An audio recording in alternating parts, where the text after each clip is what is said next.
The Saturday morning sun filtered through the tall windows of Lucia's Café, casting golden rectangles across the worn wooden floors. Chen stood in line with her son Noah's small hand clasped firmly in hers, mentally calculating whether she could afford both their hot chocolates and the blueberry muffin Noah had been eyeing since they walked in. $23 left until Wednesday's paycheck. Rent was paid, barely. The electric bill could wait another week, maybe two, before they sent a warning. Two hot chocolates would be $7 with tax. The muffin, another $4. That left $12 for groceries to stretch across 4 days. "Mommy, can we sit by the window?" Noah asked, tugging gently on her hand. At 6 years old, he was small for his age, all dark hair and serious brown eyes that seemed to carry more awareness than any child should have to bear. "I want to watch the cars." "Of course, baby." Emma squeezed his hand, forcing brightness into her voice that she didn't feel. Saturday mornings at Lucia's had become their ritual over the past 3 months, ever since they'd moved to Chicago and found this neighborhood tucked away from the downtown chaos. 2 hours where Emma could pretend they were a normal mother and son, not two people running from a past that kept threatening to catch up with them. She'd left Denver 18 months ago with nothing but 2 suitcases and a determination to give Noah a life free from fear. Marcus, Noah's father, had seemed charming when they'd met, attentive in ways that made 19-year-old Emma feel special for the first time in her life of foster care placements and temporary families. She hadn't recognized the warning signs until it was too late, until protective became possessive, until love became control backed by fists and threats. When Noah was 4, Emma had finally gathered the courage to leave. She'd waited until Marcus was traveling for work, packed everything that mattered, and driven until Denver disappeared in her rearview mirror. Milwaukee first, then Minneapolis, finally Chicago, moving every time she sensed Marcus's investigators getting too close. For 18 months, it had worked. The calls had stopped. The private investigators had lost the trail. Emma had started to believe they might actually be safe. Next! The barista's call pulled Emma back to the present. "2 small hot chocolates, please," Emma said, deliberately not looking at the muffin case. And, actually, 1 blueberry muffin. Noah's face lit up with pure joy, the expression so rare these days that Emma felt her chest tighten. $12 could stretch. She'd make it work. Seeing her son smile was worth eating a little less this week. They found a small table by the window, Noah immediately pressing his face against the glass to watch the Saturday morning foot traffic. Emma settled into her chair, wrapping her hands around the warm cup, allowing herself this moment of peace. The cafe was moderately busy, filled with the comfortable hum of weekend conversations and the hiss of the espresso machine. College students hunched over laptops, a book club occupied a corner table, couples shared newspapers and comfortable silence. And then the door opened, and the energy in the room shifted. The man who entered commanded attention without seeming to seek it. Tall, easily 6'3", with dark hair swept back from a face that belonged on ancient Roman coins, all sharp angles and aristocratic features. He wore a black suit that had definitely been tailored specifically for his frame, paired with a charcoal shirt and no tie. Everything about him spoke of wealth and power, from the Italian leather shoes to the watch that caught the light when he moved. But it was something else that made Emma's breath catch. A stillness in the way he carried himself, a sense of controlled danger that reminded her too much of Marcus's worst moments. This was a man accustomed to violence, to power, to getting exactly what he wanted. Several other patrons had noticed him too. The barista straightened behind the counter, her professional smile becoming more genuine. 2 men in the corner booth shifted their postures, hands moving subtly toward jackets in ways that suggested security personnel rather than casual customers.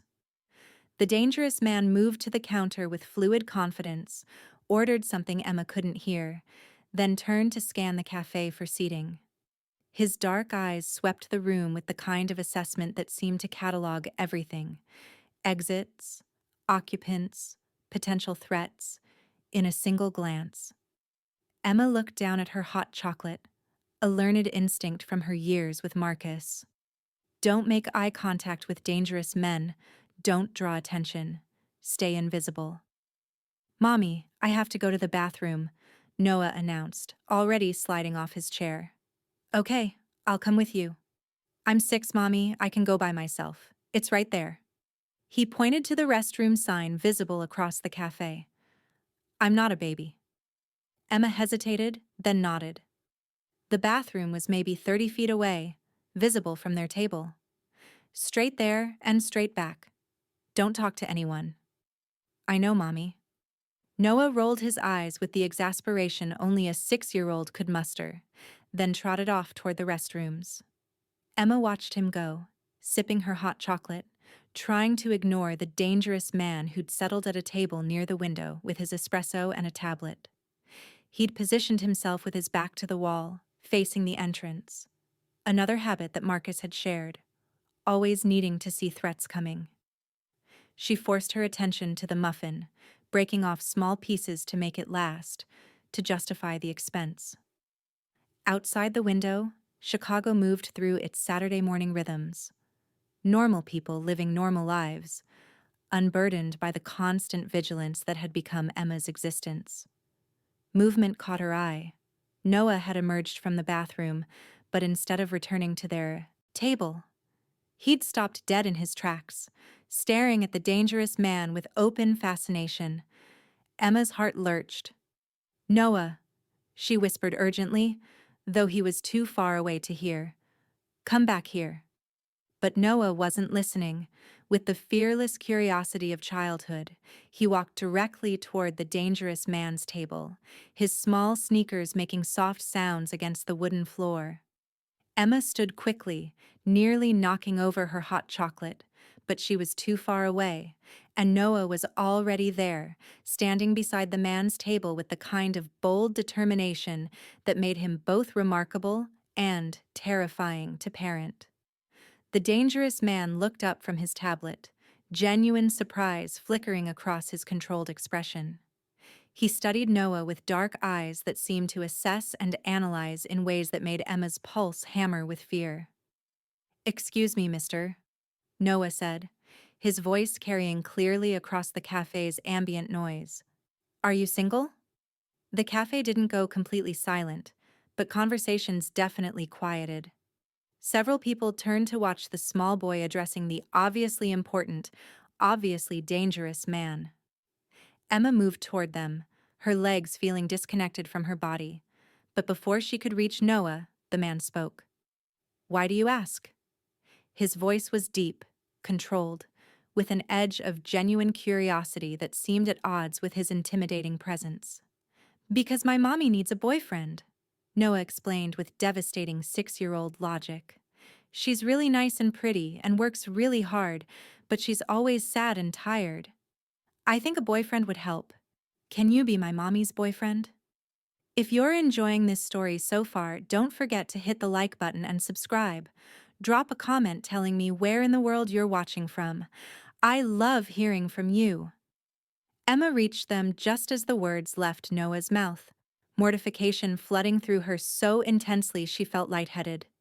"Noah, I am so sorry, sir. He doesn't understand. Please, I'm so sorry." But the dangerous man held up one hand, stopping her mid-apology.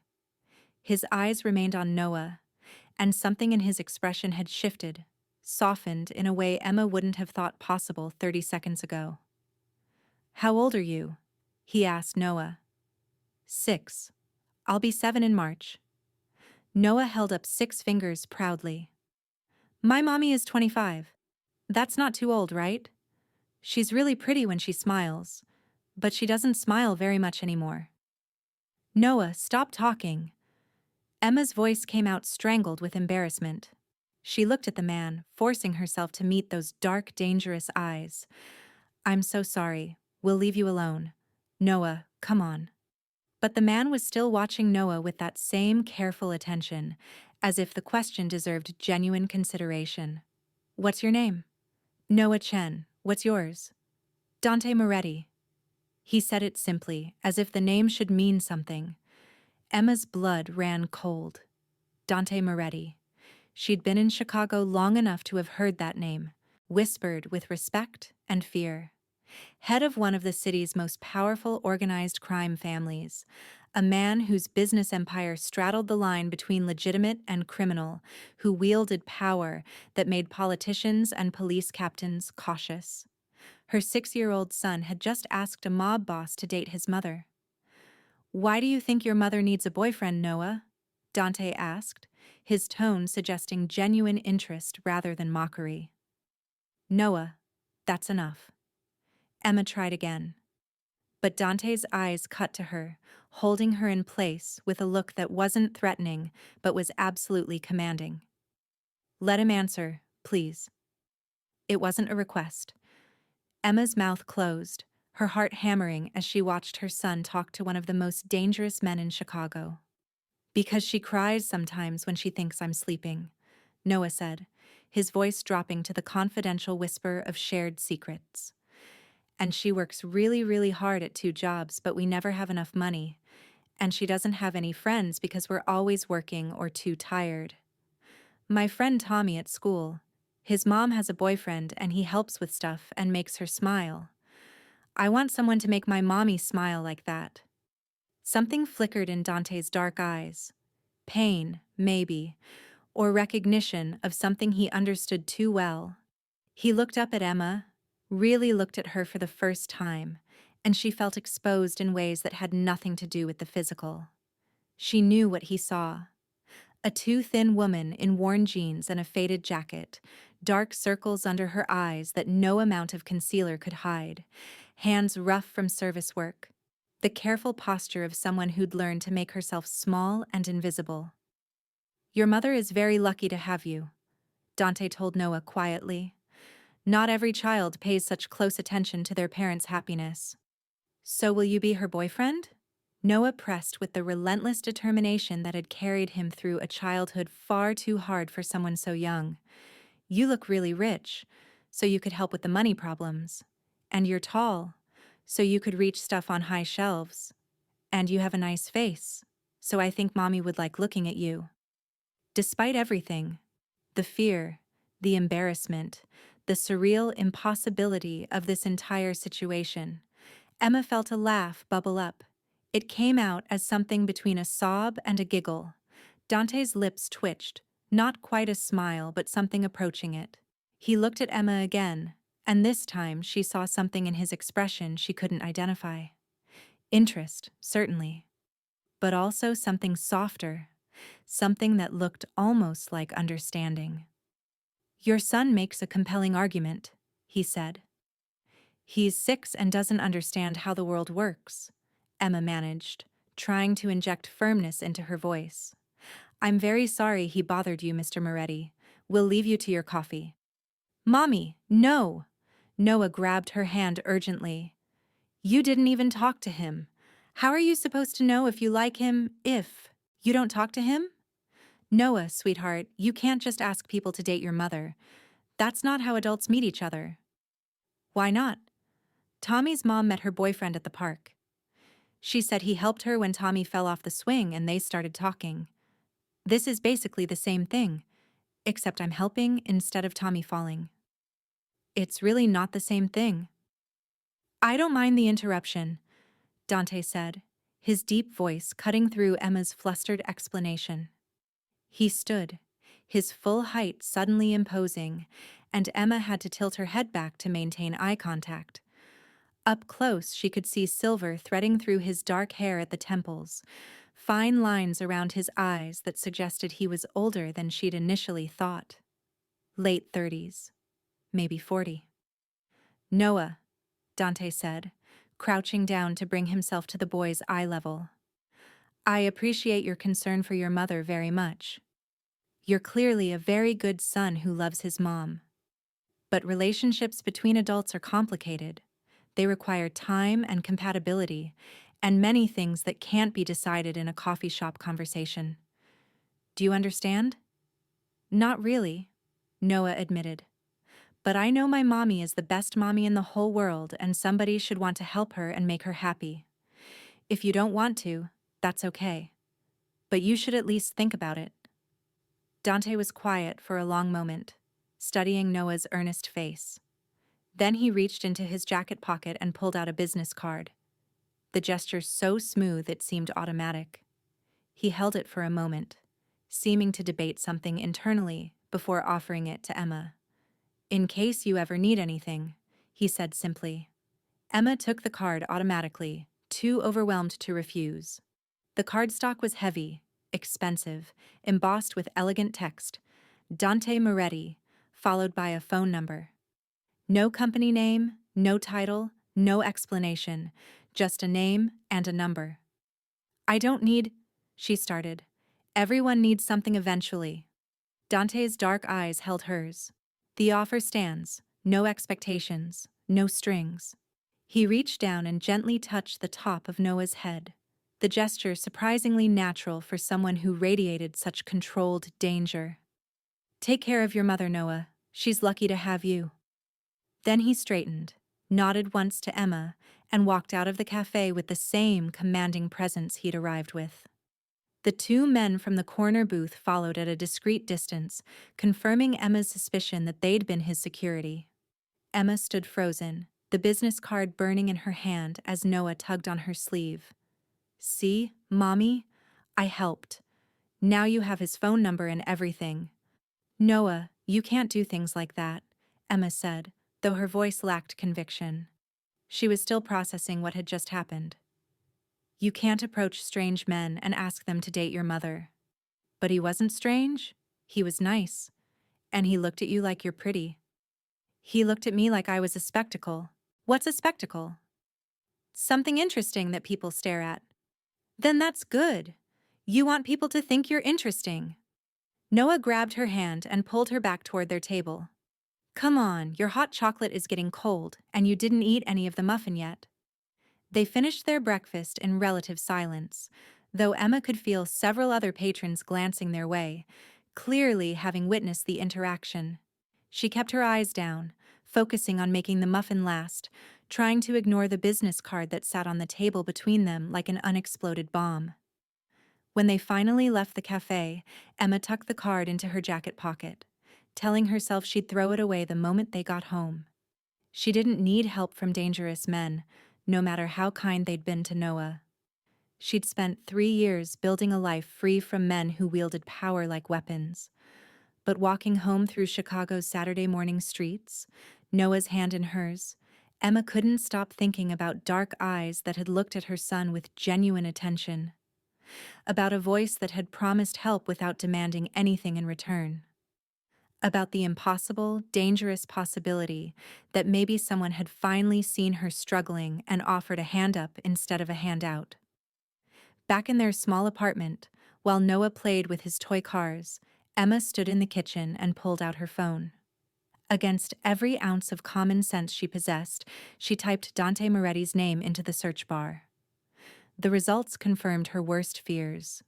Moretti family, organized crime, federal investigations that never quite stuck, connections to everything from legitimate import businesses to suspected involvement in activities that made Emma's stomach turn.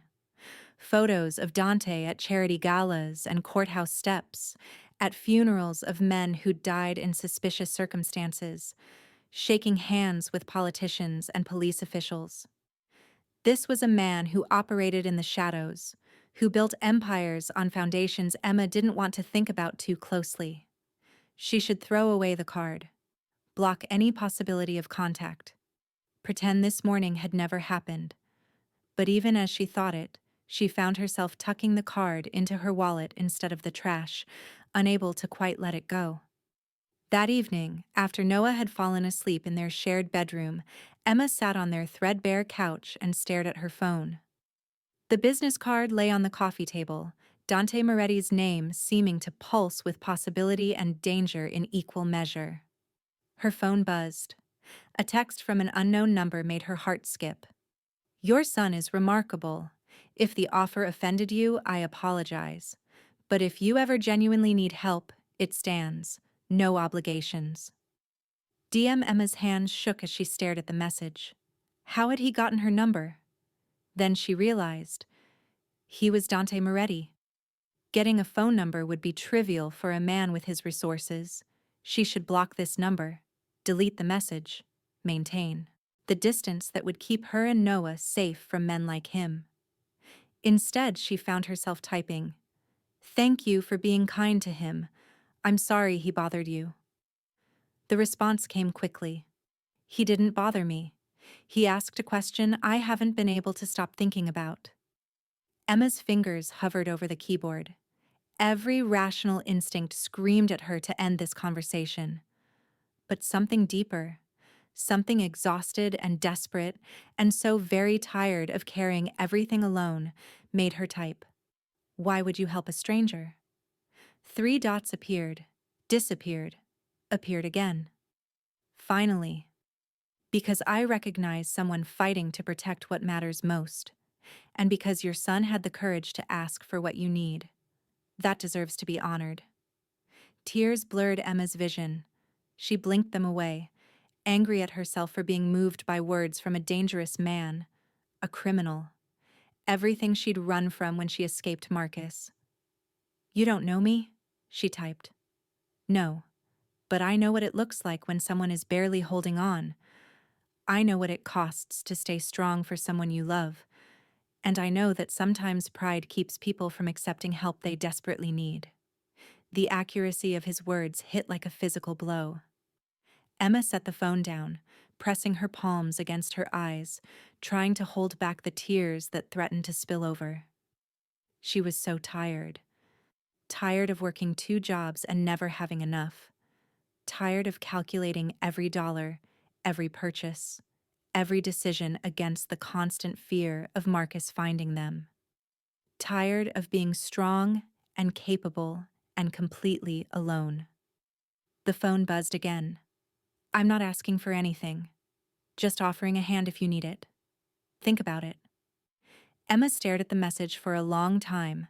Finally, she typed, "Why? What do you get out of this?" The response was immediate. Nothing. Maybe peace of mind knowing I helped someone who needed it. Maybe the chance to honor the memory of someone who once helped me when I had nothing. She read the message 3 times, searching for manipulation or hidden agenda.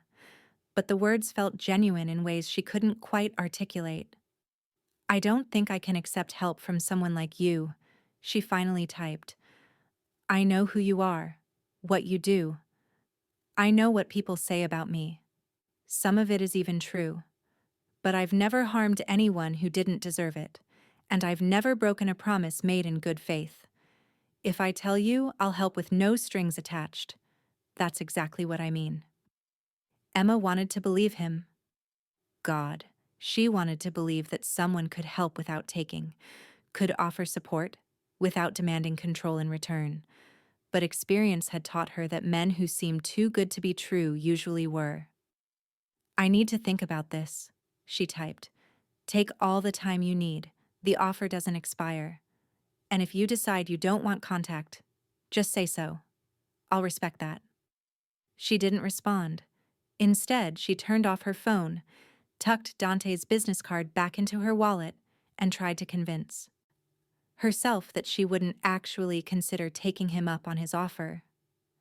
But lying in bed, listening to Noah's steady breathing from across the room, Emma couldn't stop thinking about dark eyes that had looked at her son with genuine kindness, about a voice that had promised help without strings, about the dangerous possibility that maybe, just maybe, accepting help didn't have to mean surrendering control. She fell asleep with Dante Moretti's words echoing in her mind, unaware that 3 states away, Marcus Chen had finally hired a new investigator. One who was very, very good at his job. And unaware that in a high-rise office downtown, Dante Moretti sat staring at his phone, thinking about a tired young woman and her remarkable son, wondering what the hell he was doing getting involved with strangers in coffee shops. But he knew the answer. He'd seen something in Emma's eyes that he recognized from his own mirror in darker days. The desperate strength of someone holding on by fingernails, refusing to break no matter how heavy the weight became. And Noah's question had awakened something Dante thought had died years ago. The desire to protect, to provide, to be the kind of man who helped rather than harmed.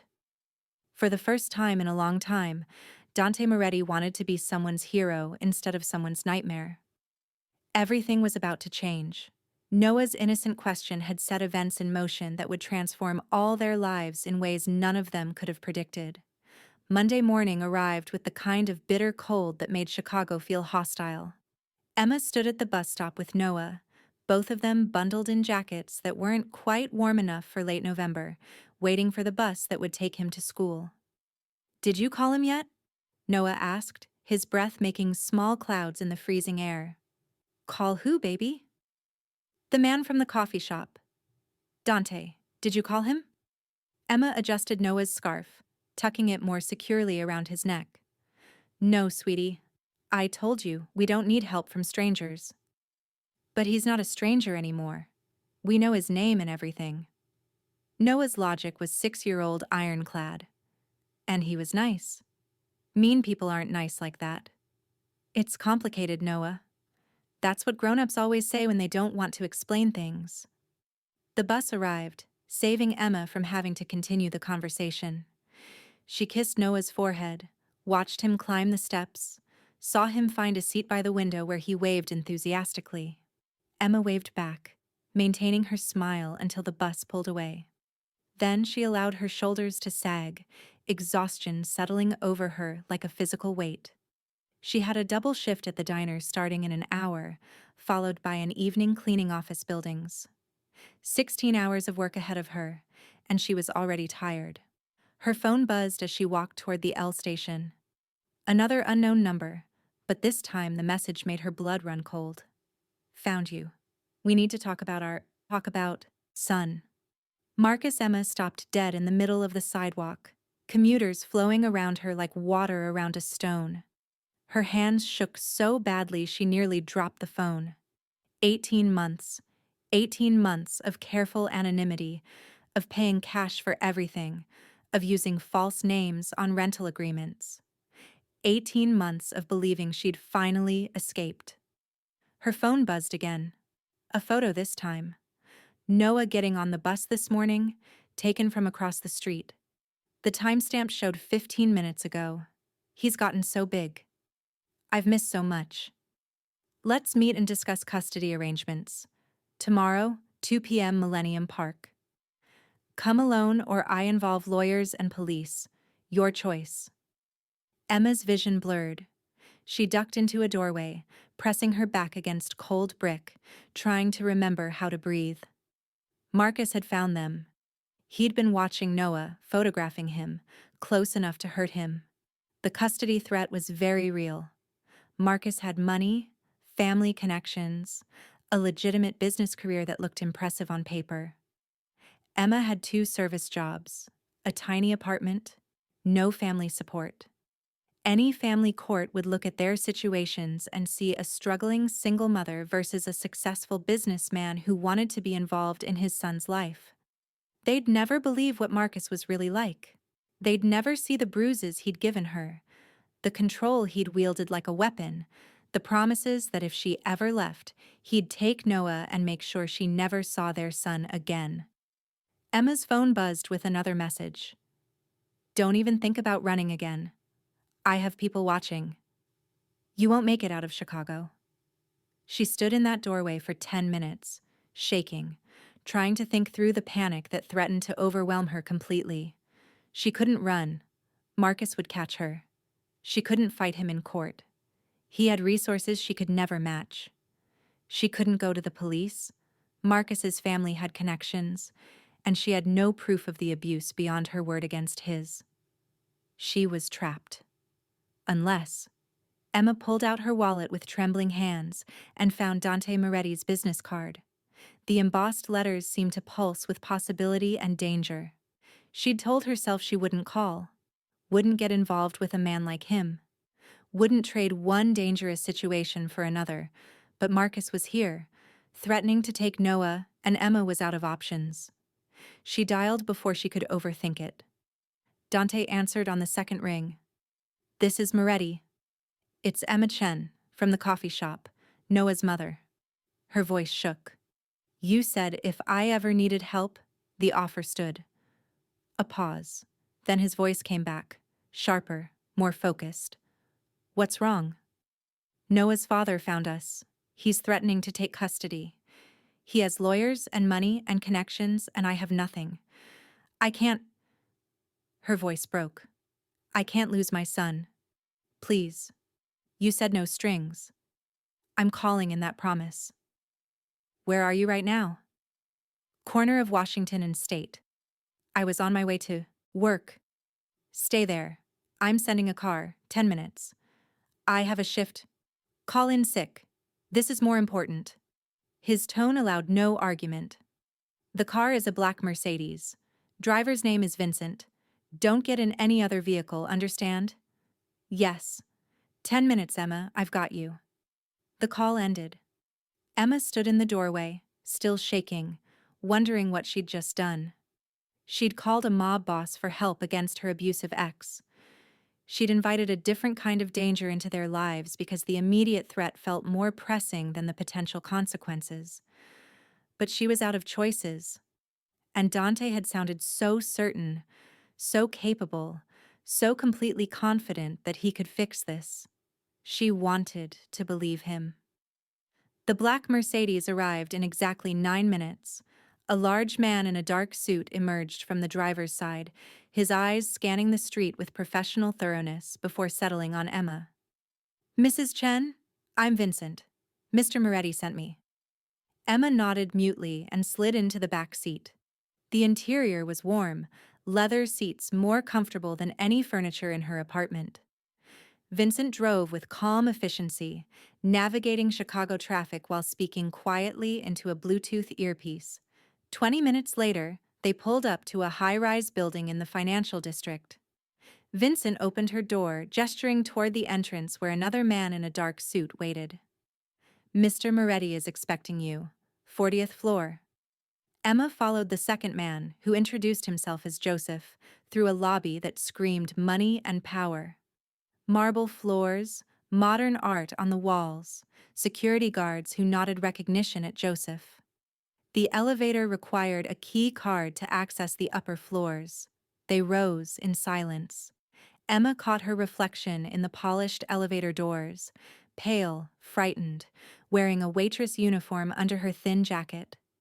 She looked exactly like what she was, someone completely out of her depth. The elevator opened directly into a reception area.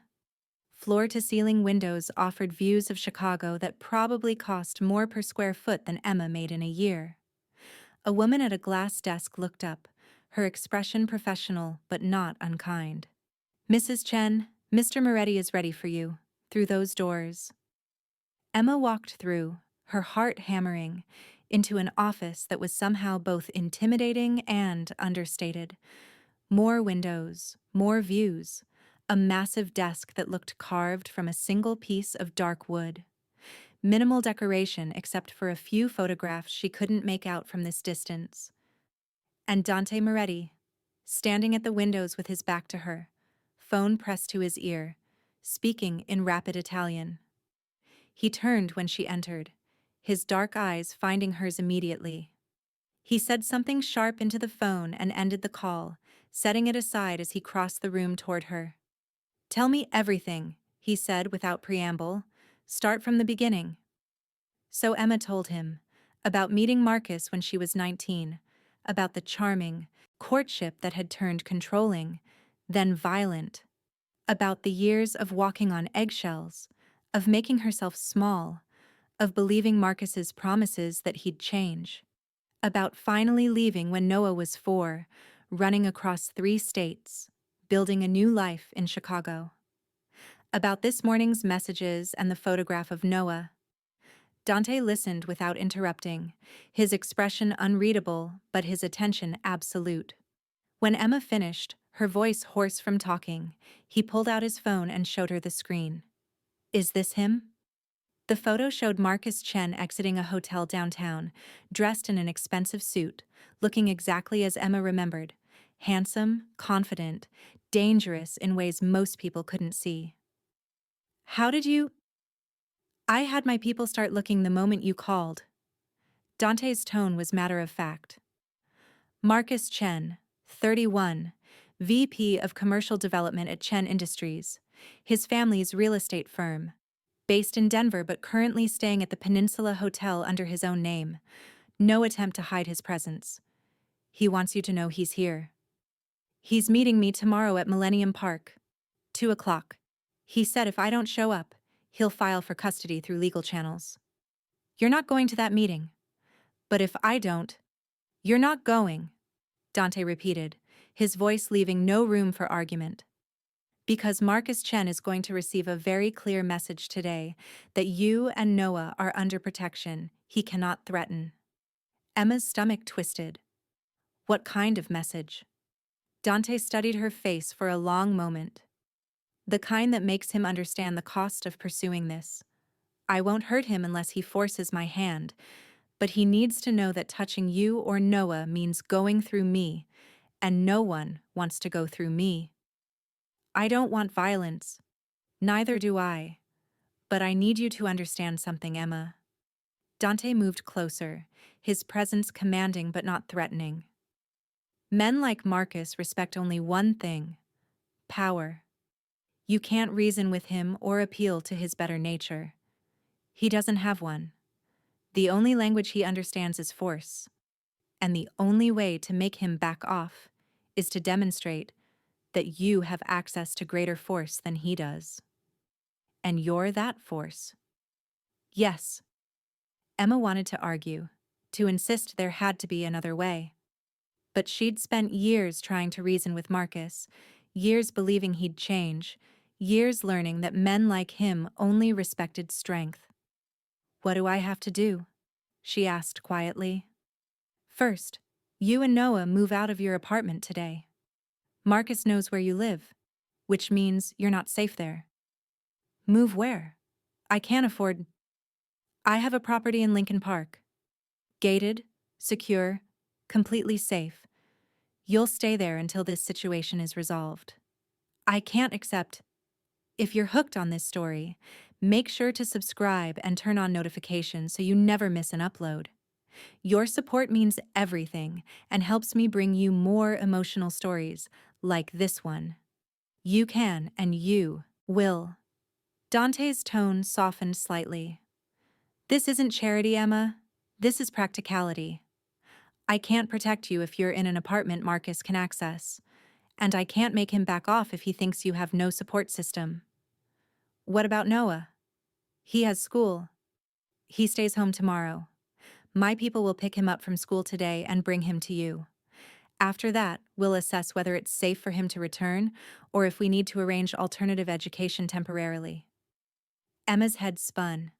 24 hours ago, she'd been convinced she could handle her life alone. Now a mob boss was arranging her living situation and her son's education. Why are you doing this? She asked. You don't know us. You don't owe us anything. Dante was quiet for a moment. When he spoke, his voice carried an edge of something Emma couldn't quite identify. Pain, maybe, or old regret. I told you Saturday. I recognize someone fighting to protect what matters most. He moved to his desk, pulling out a photograph from the top drawer. This was my wife and daughter, Elena and Sophia. Emma took the photo with trembling hands. A beautiful dark-haired woman held a little girl who looked maybe 4 years old, both of them laughing at whoever held the camera. The love in the image was palpable. Was, Emma whispered. Car accident. 6 years ago. Drunk driver ran a red light. Dante's voice was carefully controlled. Elena died instantly. Sophia lived for 3 days, long enough for me to say goodbye. I'm so sorry. I tell you this because I need you to understand something. After they died, I buried myself in work and power and everything that didn't require feeling. I built an empire and told myself it meant something. But watching your son ask if I could be your boyfriend, seeing how much he loves you, how desperately he wants to protect you, Dante's jaw tightened. It reminded me what actually matters: family, protection, being the kind of man who helps rather than harms. Emma handed back the photo, tears blurring her vision. They were beautiful. They were everything. Dante carefully returned the photo to his drawer. And I failed to protect them. I can't bring them back. But I can make sure Marcus Chen doesn't take your son from you. Let me do this, Emma. Not because you owe me anything, but because I need to be able to do something right. The raw honesty in his voice broke through Emma's last resistance. She nodded, wiping her eyes. Okay, we'll move to your property, but I pay rent. And I keep my jobs. I won't be dependent on anyone, not even you. Something that might have been respect flickered in Dante's eyes. Agreed. Though I'll need you to take a few days off while we handle the Marcus situation. After that, you work wherever you want. And when this is over, when Marcus backs off and we're safe, then you decide what comes next. Stay in the property or find your own place. Maintain contact or walk away. Your choice, always your choice. I'm offering protection, not control. Emma wanted to believe him, wanted to trust that a dangerous man could keep his promises without demanding everything in return. But experience had taught her to be wary. Still, she was out of options. And Dante Moretti, for all his danger, had been more honest with her in 20 minutes than Marcus had been in 6 years. Okay, she said finally. Tell me what to do. By 5 o'clock that evening, Emma's entire life had been packed into boxes and loaded into 2 SUVs. Dante's people, Vincent and Joseph, and 3 others who moved with military precision, had descended on her apartment with professional efficiency. They'd packed everything she and Noah owned, loaded it all without complaint, and cleared out the apartment in under 3 hours. Noah had been collected from school by a friendly woman named Teresa, who'd apparently worked for Dante's family for 20 years. She'd brought Noah to the new property, fed him snacks, and kept him entertained with stories while Emma handled the logistics of their sudden move. The property in Lincoln Park was nothing like Emma had expected. She'd imagined something ostentatious, a mansion that screamed wealth and power. Instead, it was a 3-story townhouse on a quiet street, elegant but understated. Brick facade, ivy growing up one side, a small front garden that managed to look inviting despite the November cold. The interior was even more surprising. Hardwood floors, comfortable furniture that looked lived in rather than showroom perfect, a kitchen with modern appliances but warm touches like copper pots hanging from a rack, and herbs growing in pots on the windowsill. This doesn't look like a safe house, Emma said, as Teresa showed her around. That's because it's not, dear. Teresa smiled, her round face kind beneath silver hair pulled into a neat bun. This was the Moretti family home before. Well, before. Mr. Moretti couldn't bring himself to sell it after his wife and daughter passed, but he couldn't live here either. Too many memories. It's been sitting empty for years, just waiting for someone who needed it. Emma's throat tightened. Dante was giving them his family home, the place where his wife and daughter had lived. The gesture felt impossibly intimate. I can't accept this, she started. You can and you will, because he's already made up his mind. Teresa patted her hand. Now come see the bedrooms. I took the liberty of setting up the smaller one for your boy. There's a window seat where he can read, and the closet is already organized with the clothes you packed. Noah's room was perfect. Walls painted a soft blue, a comfortable bed with a navy comforter, the promised window seat with cushions and good light. Noah was already there, arranging his toy cars on a bookshelf that had clearly been recently installed. "Mommy, look! I have my own room." His excitement was palpable. "And there's so much space." And Teresa said, "There's a backyard where I can play when it's warmer." Emma hugged him tightly, breathing in the scent of his shampoo. "Do you like it here, baby?" "I love it. It's like the houses in my books, the ones where families live and are happy." Noah pulled back, his serious eyes studying her face. "Are we going to be happy here, Mommy?" "I hope so, sweetheart." After Teresa left, promising to return in the morning with groceries and anything else they needed, Emma explored the rest of the townhouse. 3 bedrooms upstairs, the master suite clearly meant for her with an attached bathroom that featured both a deep tub and a separate shower. A home office on the second floor. The main living area downstairs, kitchen, dining room, living room, all flowing together in a way that felt designed for actual family life rather than entertaining. And everywhere, subtle signs of the family who'd lived here before.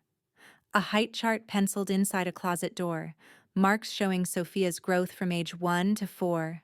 Photographs in the office of Dante and Elena at various stages of their relationship. Engagement, wedding, holding newborn Sophia. A child's drawing still tucked under a magnet on the refrigerator. Crayon flowers labeled "For Daddy." Dante hadn't cleaned out his family's life before giving them this space. He'd simply stepped away and let them occupy it, trusting them with his most painful memories. Emma was sitting in the kitchen, overwhelmed by everything, when her phone buzzed. Dante checking in. "You settled in?" "Yes." "Thank you." "This is too much." "It's what you needed." "That makes it exactly enough." "The house is beautiful. I can't believe you're letting us stay here." A long pause before his response came. It was empty and hurting no one. Now it's sheltering people who need it. Elena would have liked that. Emma's eyes burned with tears. "I promise we'll take care of it." "I know you will. Security system is active. Code is 0312, Sophia's birthday. Vincent is stationed outside tonight. Tomorrow we'll discuss the Marcus situation. For tonight, just rest. You're safe." Emma wanted to ask a dozen questions. What would happen tomorrow? How Dante planned to handle Marcus? What this arrangement would really cost her? But exhaustion was pulling at her, the adrenaline of the day finally crashing. "Thank you for everything. Get some sleep, Emma. Tomorrow we fight back." She did sleep for the first time in months, without waking every few hours to check locks and windows. Because for the first time since leaving Denver, Emma actually felt safe.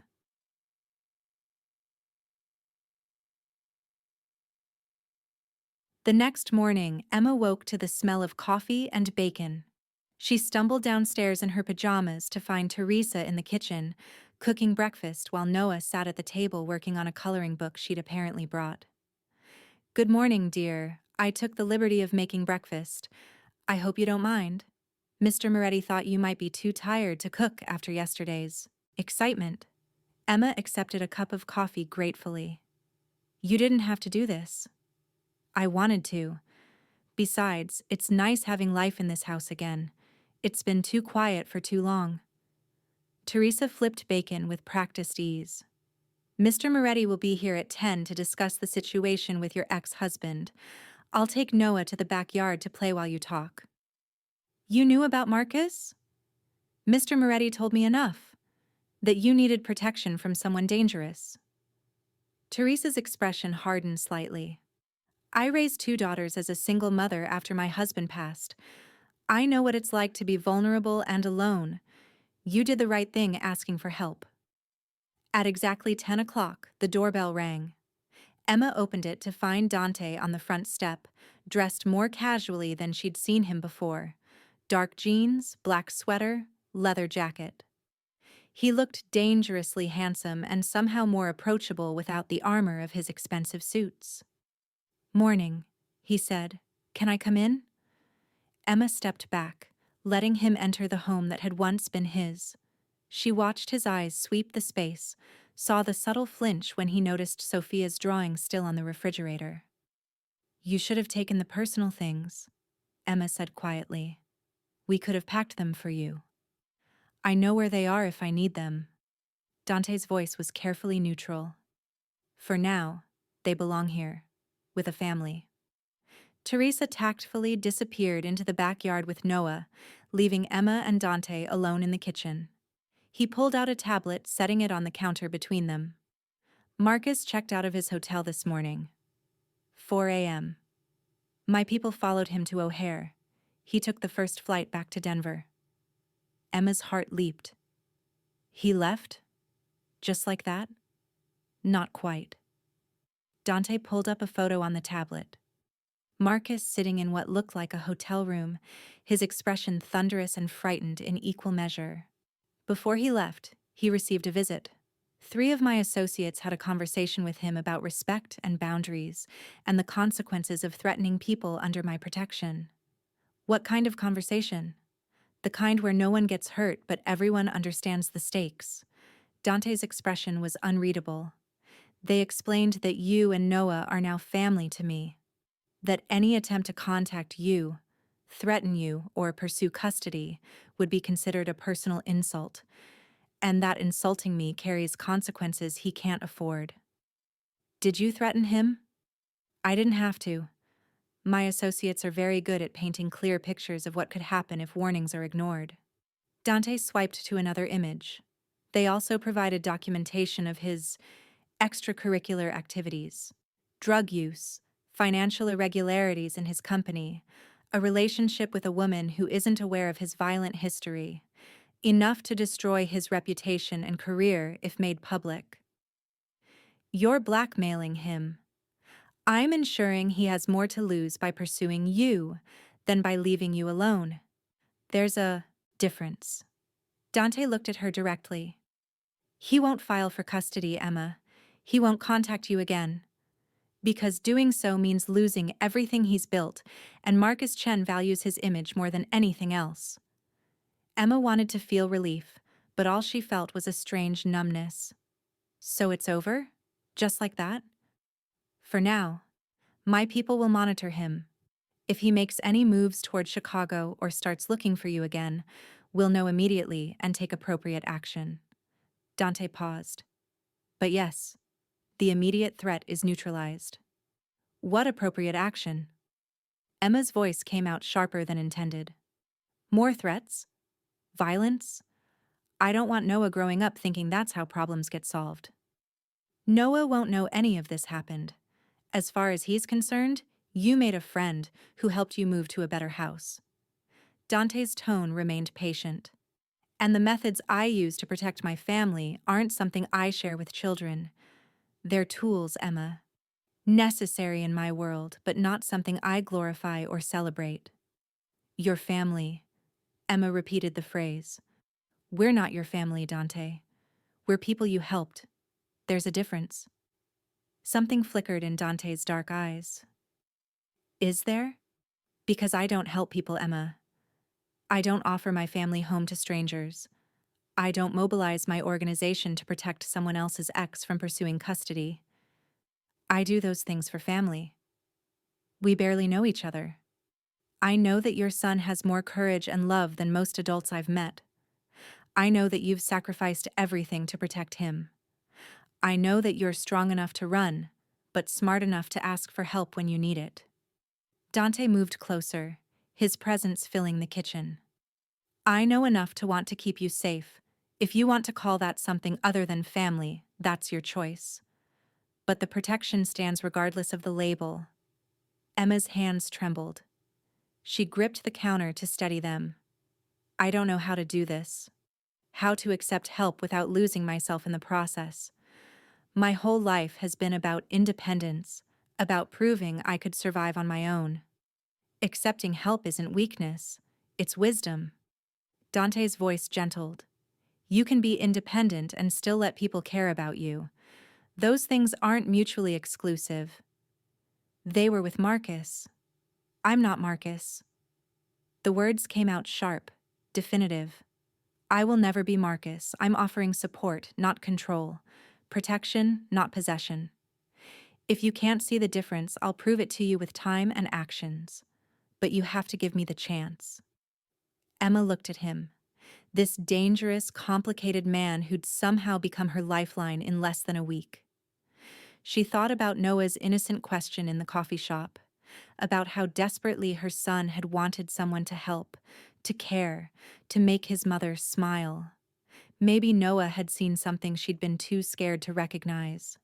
Maybe accepting Dante's help didn't mean surrendering her hard-won independence.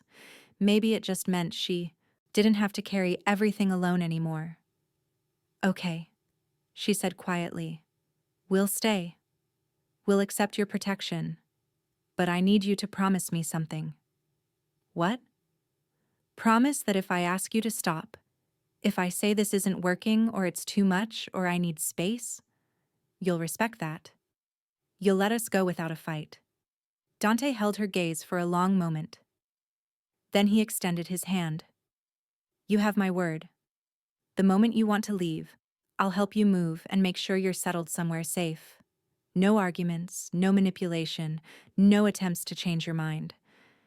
Emma took his hand. His grip was warm, firm, and she felt the calluses that suggested he didn't just give orders, but did physical work himself. Thank you. Don't thank me yet. You haven't seen what a pain in the ass I can be when I'm trying to help. A slight smile touched his lips. I tend to be overprotective and controlling about security measures. Fair warning. I spent years with someone actually controlling. I think I can tell the difference. The back door opened, Noah bursting in with Teresa following at a more sedate pace. Mommy, Teresa showed me where the garden will be in spring. Can we plant vegetables? She said we could grow tomatoes and peppers and everything. Emma watched her son's excitement, the light in his eyes that had been missing for so long. She glanced at Dante and found him watching Noah with an expression she was beginning to recognize, the look of someone who'd lost everything and was carefully building something new from the ruins. We can plant whatever you want, baby, Emma told Noah. This is our home now. Noah grinned, then noticed Dante. Mr. Moretti, you're here. Did you come to see Mommy? Are you going to stay for lunch? Teresa's making grilled cheese. I should probably, Dante started. Please stay. Emma heard herself say. Noah's right. Teresa's making enough for everyone. Dante looked at her, surprise evident in his expression. Then he nodded slowly. I'd like that. Thank you. They ate lunch around the kitchen table. Emma and Noah, Dante and Teresa, an unlikely family built from necessity and pain and the fragile hope that maybe broken people could help each other heal. And for the first time since leaving Denver, Emma allowed herself to believe that maybe, just maybe, they were going to be okay. 3 weeks passed in a rhythm Emma had never experienced before. Stability, safety, something that felt dangerously close to happiness. Noah thrived in the Lincoln Park townhouse. He'd returned to school after a week, driven each morning by Vincent and picked up by Teresa, who'd become his unofficial grandmother. The nightmares that had plagued him for months faded. He laughed more, played more, carried himself with the lightness childhood was supposed to have. Emma had kept her job at the diner, though she'd quit the overnight cleaning position. Dante had insisted, not demanded but strongly suggested, that working herself to exhaustion wasn't necessary anymore. The townhouse came with no rent, no utilities to worry about. She could afford to work one job instead of two. You need sleep, he'd argued during one of his regular visits. You need time with Noah.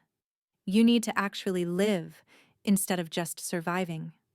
She'd agreed, though the adjustment to having actual free time felt foreign. She'd spent evenings with Noah, helping with homework, playing board games, reading together. Normal mother-son activities that had been impossible when every waking hour was consumed by work. And Dante had become a constant presence in their lives, though always careful about boundaries. He'd stop by for dinner twice a week, bringing wine for Emma and always something small for Noah. A book about space, a puzzle, once an elaborate Lego set that the three of them had spent an entire Saturday building together. He never pushed for more than friendship. Never assumed his protection gave him rights to Emma's time or affection. He simply showed up, consistently and reliably, proving through actions that his promises had substance. Emma found herself looking forward to his visits more than she wanted to admit. Found herself noticing the way his rare smiles transformed his face, the gentleness in his hands when he helped Noah with complicated Lego instructions, the intelligence in his dark eyes when they discussed books or politics or Noah's latest school project. She was falling for him. Slowly, carefully, but undeniably falling for this dangerous man who'd somehow become the safest person in her world. On a cold Wednesday evening in early December, Emma was preparing dinner when Dante arrived earlier than expected. She heard his key in the lock. He'd given her one to his office building and kept one to the townhouse for security purposes, and turned to greet him with a smile that died when she saw his expression. Something was wrong. Dante's face was carved from stone, his jaw tight, his eyes carrying a fury she'd never seen directed anywhere near her. "Where's Noah?" he asked without preamble. "Upstairs doing homework. Teresa's with him." "Dante, what's wrong?" He pulled out his phone, pulling up a photo that made Emma's blood turn to ice.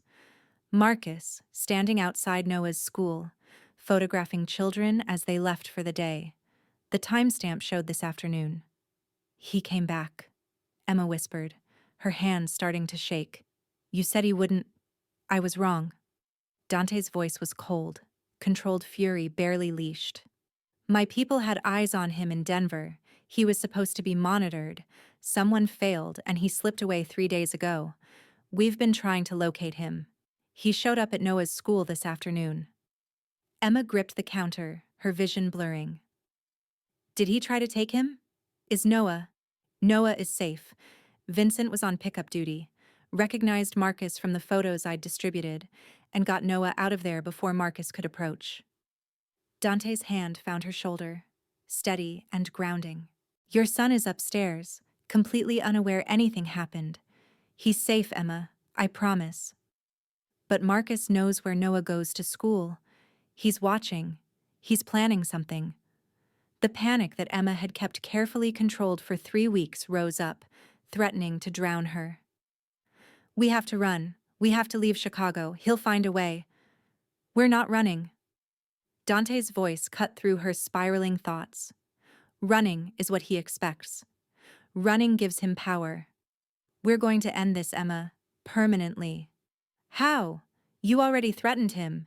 You already gave him reasons to stay away. It didn't work." "Because I was trying to solve this without violence. I was trying to honor what you said about not wanting Noah exposed to that world." Dante's eyes burned with cold fire. "But Marcus has made his choice. He's declared war by coming after your son. Now I respond accordingly." Emma's stomach twisted. "What does that mean?" "It means I'm going to have a different kind of conversation with Marcus Chen. One that makes it very clear what happens to people who threaten my family. I don't want you to kill him." Emma forced the words out. "I know what he is, what he's done. But I don't want his death on my conscience, and I don't want Noah to someday learn his father died because of us." Dante studied her face for a long moment. "I won't kill him. Not unless he forces my hand. But he's going to wish I had by the time I'm done. He's going to lose everything: career, reputation, freedom. He's going to spend the rest of his life looking over his shoulder, knowing that one wrong move means I finish what I'm starting." "How?" "Let me handle that. All you need to know is that by this time tomorrow, Marcus Chen won't be a threat anymore." Dante pulled her into his arms, the gesture surprising but welcome. "Trust me, Emma. Please." She let herself lean into him, breathing in his scent, sandalwood and something uniquely him. "I trust you. I'm just scared. I know, but you don't have to be scared alone anymore. They stood like that for several minutes, Emma drawing strength from Dante's solid presence. Finally, she pulled back, wiping her eyes. What do I tell Noah? Nothing. As far as he knows, everything is normal. Tomorrow morning, Vincent drives him to school like always. But there'll be additional security. 3 of my best people watching the campus. If Marcus shows up again, they'll handle it. And me? What do I do? You stay here. Work your shift at the diner if you want normalcy, or stay home if you'd rather be close to Noah. Either way, you're protected. Dante brushed hair from her face with surprising gentleness. This ends tomorrow, Emma. I promise. That night, after Noah went to bed, still blissfully unaware of the threat circling closer, Emma sat in the living room, unable to sleep. She'd tried reading, watching television, anything to distract herself from imagining what Dante was planning. At 11, her phone buzzed. Dante, checking in like he'd done every night since Marcus's return, became known. Can't sleep. How did you know? Because I know you. Come to the front door. Emma crossed to the door, opening it to find Dante on the front step, hands in his coat pockets, looking up at the townhouse that had once held his whole world. What are you doing here? She asked. I couldn't sleep either. Thought maybe we could not sleep together. A slight smile touched his lips. That came out wrong. I meant keep each other company. Emma stepped back, letting him in. They settled on the living room couch, a comfortable distance between them that felt simultaneously too far and appropriately cautious. Tell me about her, Emma said quietly. About Elena. You loved her very much. Dante was quiet for so long Emma thought he wouldn't answer. Then, slowly, words began to emerge. I met her when I was 25. She was a teacher at an elementary school in Little Italy. I was already in the family business, already building the empire my father had started. She knew what I was, what I did. But she saw something in me worth saving. She sounds remarkable. She was everything good I wasn't. Patient, kind, believed people could change. Dante's voice carried old pain. She made me want to be better, to build something legitimate alongside the family operations, to have a life that was more than violence and power. And Sophia? Our miracle. Dante pulled out his phone, showing Emma a video. A little girl with dark curls spinning in circles in this very living room, laughing as Elena chased her. She had her mother's kindness and my stubbornness. She was going to change the world. I believed that absolutely. Emma watched the video, seeing the life and love that had filled this house before tragedy stole it away. I'm so sorry you lost them. I failed to protect them. That's what haunts me most. Dante's jaw clenched. I had enemies. I knew the risks. But I thought my power was enough to keep them safe. I was wrong. Some drunk driver I'd never met took them from me in seconds. It wasn't your fault. Intellectually, I know that. But knowing and believing are different things. He looked at Emma directly. That's why I can't fail you and Noah. Why I'm going to make absolutely certain Marcus never threatens you again. I can't bring my family back, but I can protect yours. I need to do this, Emma. I need to prove I can keep someone safe. Emma understood then. This wasn't just about helping strangers. This was about Dante's own healing, his own need to be the protector he couldn't be for Elena and Sophia. Okay, she said quietly. Do what you need to do. Just come back safe. Noah's gotten attached to you. So have I. Dante's eyes widened slightly. Emma, I know it's complicated. I know you're dangerous and your world is violent and this whole situation is probably the worst idea I've ever had. The words tumbled out before she could stop them. But you make me feel safe in ways I haven't felt since before I met Marcus. You make Noah laugh. You're patient and kind and you never make me feel weak for needing help. And I'm falling for you, Dante. I've been falling for you since that ridiculous morning in the coffee shop when my son asked you to be my boyfriend. Dante crossed the distance between them in one fluid movement, his hands framing her face, his forehead resting against hers. I'm falling for you too. Have been since Noah asked his question, and you looked at me like you were simultaneously mortified and hopeful. I've spent 6 years telling myself I'd never feel this way about anyone again. But you and Noah, you've brought something back to life I thought died with my family. We're a mess, Emma whispered. You're a mob boss and I'm a waitress running from her past. We have no business. Dante kissed her, cutting off her protests with lips that were warm and gentle and absolutely certain. Emma responded instinctively, her hands finding his shoulders, pulling him closer, needing this connection she'd been denying for weeks. When they finally broke apart, both breathing harder, Dante rested his forehead against hers again. I don't care about business or logic or all the reasons this shouldn't work. I care about you and Noah. I care about building something real with people who make me want to be better than I am. If you'll let me. What about tomorrow?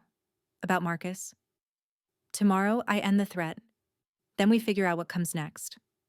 Together. Dante kissed her again, softer this time. But tonight, I need you to know that no matter what happens, you and Noah are my priority. Not business, not power, not anything else. You two are what matters. Emma let herself believe him, let herself trust in this impossible connection with a dangerous man who'd somehow become her safe harbor. They spent the rest of the night on the couch, talking about everything and nothing, sharing pieces of their pasts and hopes for the future. Dante told her about his plans to expand the legitimate side of his business, to slowly transition away from the criminal operations that had defined his family for generations. Emma told him about her dreams of going back to school, of maybe becoming a teacher, like Elena had been, of giving Noah the stable, normal life she'd never had. At 3 in the morning, Dante finally stood to leave. I should go. You need sleep, and I have preparations to make. Emma walked him to the door. Be careful tomorrow, please. Always. He kissed her forehead. Lock this behind me. Vincent is outside. You're safe. After he left, Emma returned to the couch, wrapping herself in the blanket that still smelled like Dante's cologne. For the first time in years, she allowed herself to hope that maybe, just maybe, happiness wasn't something that happened to other people. Maybe it was something she deserved, too. Emma was making breakfast the next morning when her phone rang. Unknown number, but Chicago area code. She answered cautiously. Emma Chen? A woman's voice, professional and brisk. Yes? This is Detective Sarah Morrison with Chicago PD. I need to ask you some questions about Marcus Chen. Can you come down to the station? Emma's heart stopped. What happened? Is he... He's alive, if that's what you're asking. But he's been arrested on multiple charges, including stalking, attempted kidnapping, and assault of a police officer. We have evidence suggesting a pattern of abuse toward you during your relationship. We need your statement to build the strongest possible case. Emma sank into a kitchen chair, her hands shaking. I don't understand. How did you... An anonymous tip came in last night with extensive documentation. Financial records, medical reports, witness statements. Someone went to a lot of trouble to build a case against Mr. Chen. Detective Morrison's tone suggested she knew exactly who that someone was.